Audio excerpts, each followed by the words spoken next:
I want to just personal note, I have been attending these events for 2 years and note the enormous strength of your movement and how stronger it has become in the last 2 years, and the intensity and strength of the crowds. And I have noticed that the women are the loudest and most passionate.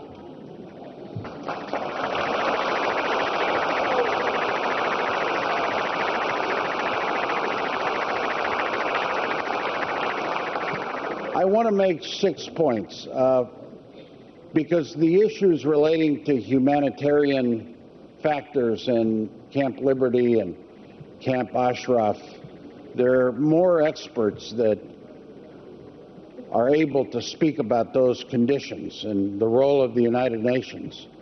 And I think we need to listen to that humanitarian component. In particular, I want to thank Colonel Wes Martin, who keeps us all every day informed, almost every day, of what is happening.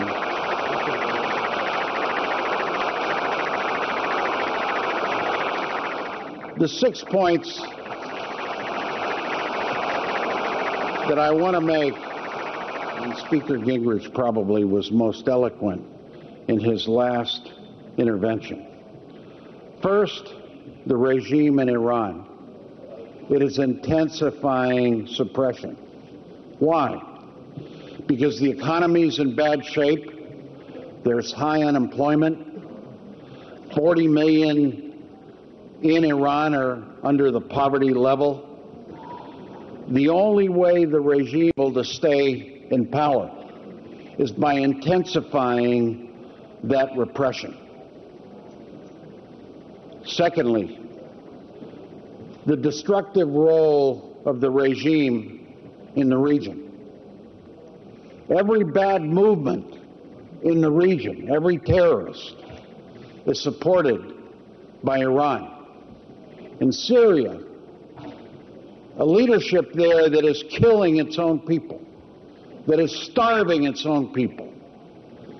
The strength that it gets from the regime in Iran is one of the last bastions of support that it has before it falls, and it will fall.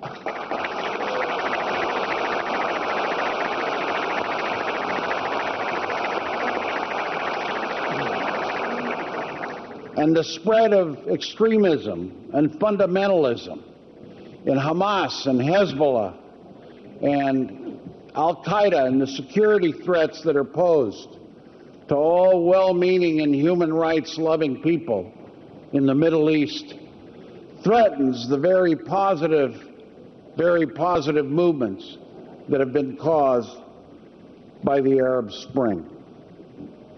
Number 3, the nuclear issue.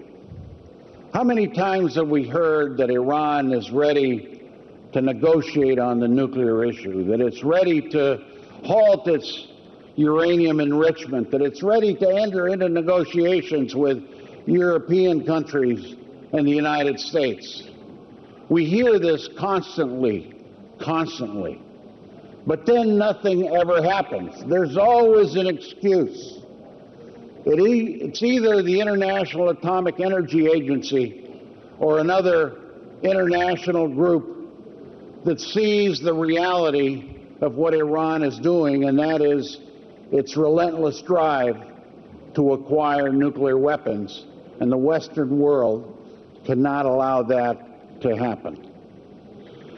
Number 4, policies on Iran in America, in Europe.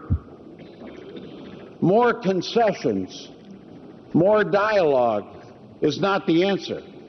But I think one thing is sure, that the best way to push for regime change is to unify and support democratic movements like the MEK, like you, like Madam Rajavi.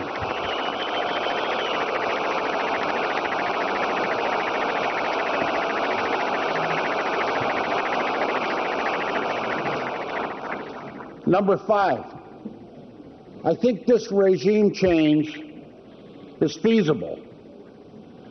The people of Iran want to change.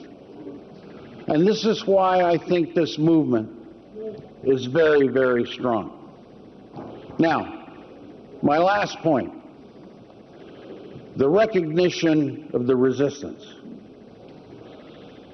I believe that this is a serious movement because it has support, it has you, it has passion.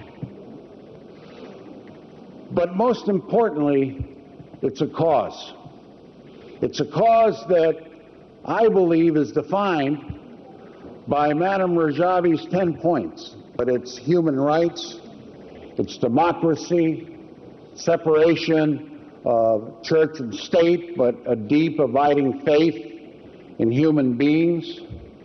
It is peace-loving and a foreign policy that respects the point of view of others. It is a movement that most importantly respects women. And if you look at the Middle East, if you look at the Arab Spring, if you look at Africa, if you look at Afghanistan, the countries that have the most trouble, the ones that are considered the most repressive but eventually fall, are those that violate the rights of women. And what we see here in this movement is a solid identification and solid support for the importance of the respect for women. So after 2 years, and seeing the growth of the movement, seeing the MEK delisted, seeing how louder you have become in your passion, because I think you think and know that the end is near and that victory will be achieved. Thank you very much.